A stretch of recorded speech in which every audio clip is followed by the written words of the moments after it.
Hey guys, welcome back to Maelstrom Gaming Studios. I'm Craig, and today we have got our first video going up today for Renegade Open Week.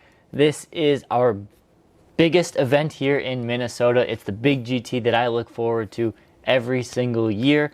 I try and perform my best, bring my most competitive list, get a display board going, and all sorts of stuff. So in today's video, we're just going to do a bit of an overview of what is Renegade Open, just what's going on there.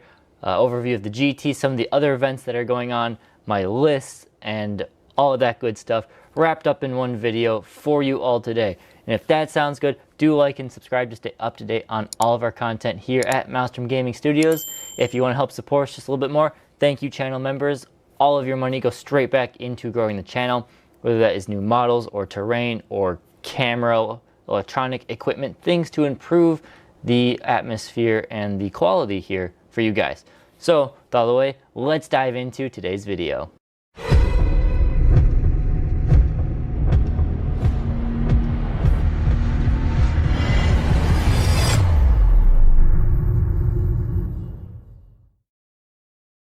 So what is the Renegade Open? This is a sort of a convention slash just big event. We host it at a decently nice hotel. That happens, I say we, I'm not in charge or I don't do anything. I'd like to get involved in it here. My goal is I need to perform best overall or best general at the GT, and then I don't care what happens, then I can have some more fun. I want to win one before I can help do everything else. But it is the goal in the future, is to help support this GT in whatever ways I can. So, going back to it, Renegade Open is a huge event. We have so many different, it's not just 40k grand tournament. We have Warhammer 40k, we've got a doubles game, we've got a GT, we have a casual, no, we don't have a casual tournament, but we have like a fun night joust thing that happens as well. There's Age of Sigmar, they have all of their plethora of tournaments. There are multiple kill teams, multiple heresy games, multiple maybe only one Titanicus, multiple Warcry, Middle-earth, Kings of War, Battletech, Bolt Action, more. I think Marvel Price's Protocol is in there. There might be some Star Wars Legion even. Can't quite remember seeing the list. It's a long list of events. So it is not just a 40k. This is a big event. Tons of people. I think, as far as I know, this is going to be the biggest year for the 40k GT. Maybe that has something to do with 9th or 10th edition just launching. I don't know, but I'm happy to see it. So, in terms of us here at Maelstrom Gaming Studios, what we're partaking in, on Friday, Connor and I are playing a doubles event. This is not super competitive, it's much more casual. Obviously, I'm saving my brain for the GT, but yeah, so Friday, we're doing a doubles event. And then, Friday we're doing a doubles event, and on Saturday and Sunday, Matt and I are both partaking in the GT. Matt bringing his Death Guard, and I, of course, am bringing the Assimilation Swarm Tyranids. One thing to note for this is that if you want to watch the events, you can.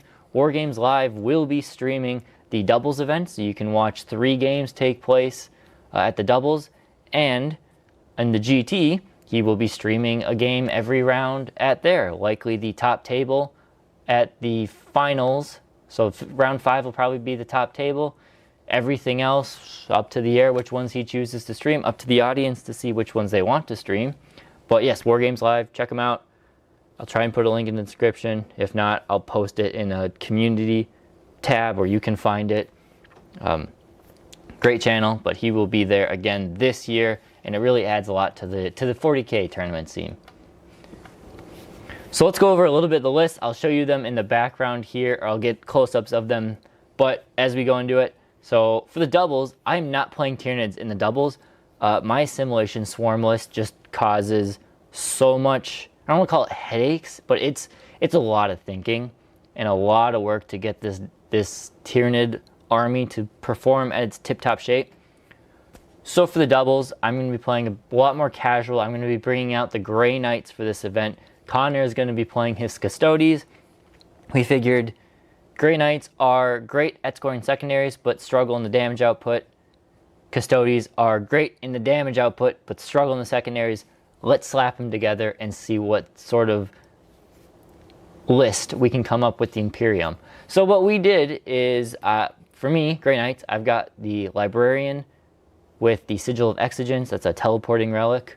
We've got Castle and Crow, battle line, 2 units of strike squads. Again, just deep striking. They have sticky objective, scout move, pretty decent, good melee, decent shooting. The other dash sheets, we got 2 groups of Inceptors. They got the move, shoot, move like gargoyles, so those will be nice. Purgation squad with flamers. I really like these because they can have indirect flamers, which I just think is hilarious. It's only 4 flamers. I wrote 5 in here. 4 flamers.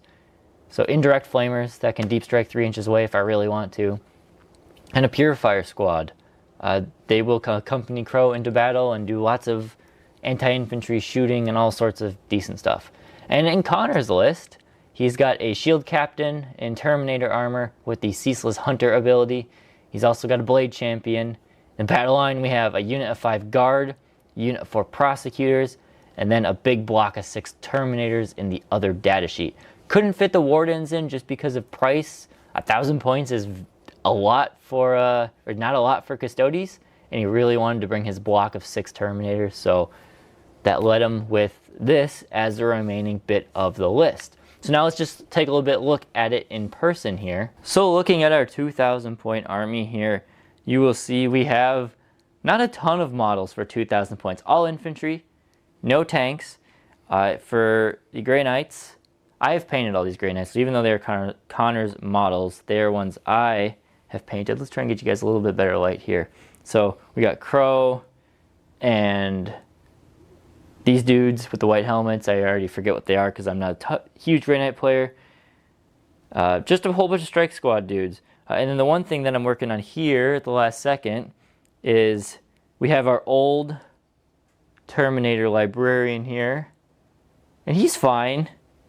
He's okay. He's an old model. Trying to make sure I get the best light. But I am working on a nice conversion, which is using a bunch of bits from like the Leviathan Terminator. So we've got the Leviathan Terminator body. We've got some Grey Knight weapons and shoulder pads on him. And then we've got a nice cloak, which is from a 30k character kit that I just had laying around. But a good thing there. And then Connor's list is quite simple. It will be combined into 3 units he has to run around with the game. So that is our 2,000 points. I think it's 995 and 1,000 on the nose, which works out really well for our 2,000 point doubles tournament. So now that you've seen our doubles list, you've seen the models, and you've seen the list, let's look at the GT preview.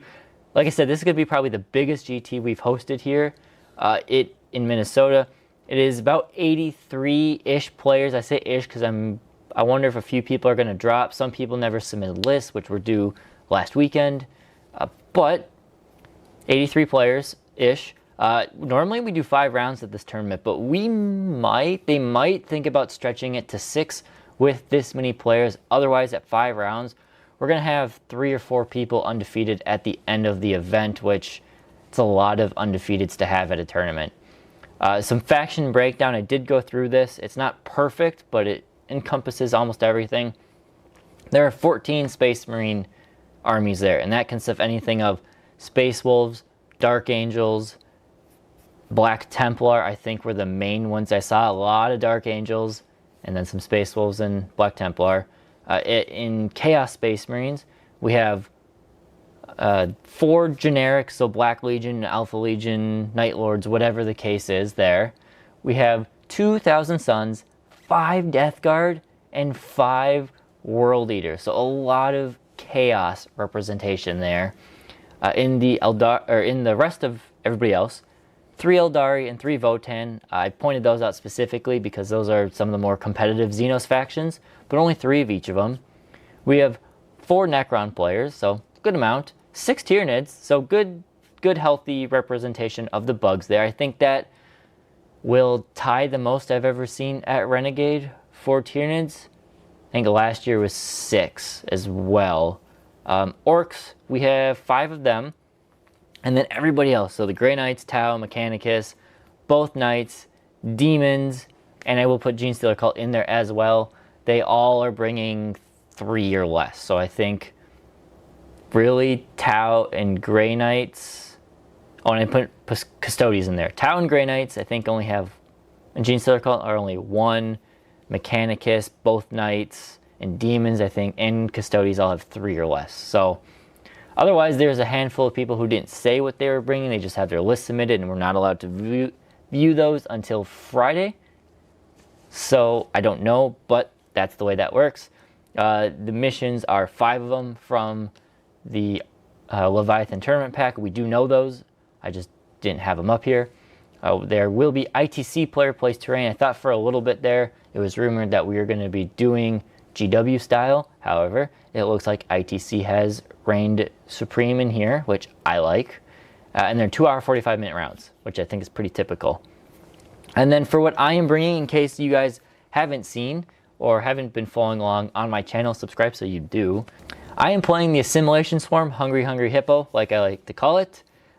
This is a detachment that most people have either written off or they just do not have the models to run it. You'll see in this list that to run this list, you need a lot of money. And I'm not saying I have a lot of money, but I have been collecting Tyranids for 12 years. So I just happen to have all of these models, and then I just picked up a few more that I needed for this list to fill it out. Which works out. Benefit of collecting for a while. So in the list, again, Assimilation Swarm, we have the Neurotyrant with Biophagic Flow, and a Winged Tyranid Prime with the Parasitic Biomorphology. Battle line, 2x10 Gargoyles, pretty standard there. And in the rest, we've got a Biovore, 3x3 Pyrovores, which is why a lot of people can't run this, because 3x3 Pyrovores is expensive, 3 Harusfexes, 3 Neurolictors, a Maliceptor, the Norn Emissary, 2 groups of individual Rippers, 1 block of 3 Rippers, and then a block of 6 melee warriors. I really like how this list plays. It does not play like some people play Synaptic Nexus or Invasion Fleet, which is just deal a ton of damage in the shooting phase specifically. Some melee, but in the shooting phase. This list plays very cagey, and the design is to outscore and outlast your opponent. We're not going to outkill your opponent. We're going to outlast your opponent and outscore them using the Neurolictors to deny primary, allow me to get extra primary, using our Assimilation Swarm, Harvester, Regeneration to keep bringing models back. And one thing that should not be overlooked at why I think I can do well in this list is because in our local community, I play with player place terrain, which does lend itself to the more defensive armies doing well because they can position the terrain how they need to and want to. So that's the list. Let's take a look at my army quickly before we wrap up the video here. Now let's look at the Assimilation Swarm. So this is my 2,000 point list, as you've seen in all of its glory on this display board. Unfortunately, since the list is just so big, I couldn't do much with the display board. It's just a series of like layered cork to make some hills and have things stand up on the hills and paint it how I want. But yeah, it really, just like in the game, it takes up a lot of space. Now looking at it, I don't know how well you can see on camera. You can see there's some bits here that are a bit more yellow than anticipated, and I'm not really sure how I missed that. That was an underlayer I attempted. Came out way too yellow before I settled it on this brown, this brownish yellow.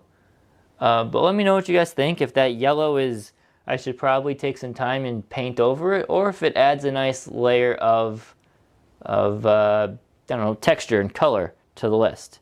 Again, not a lot I can do with the display board, but I need to have a display board because I'm going for best overall, and it's nothing fancy, but I think it does enough to kind of convey that barren wasteland that I like to model my Tyranids with. So that is 2,000 points for the Tyranids in all their glory, and I'll get back into the video. Alright, so you've seen the Tyranids there.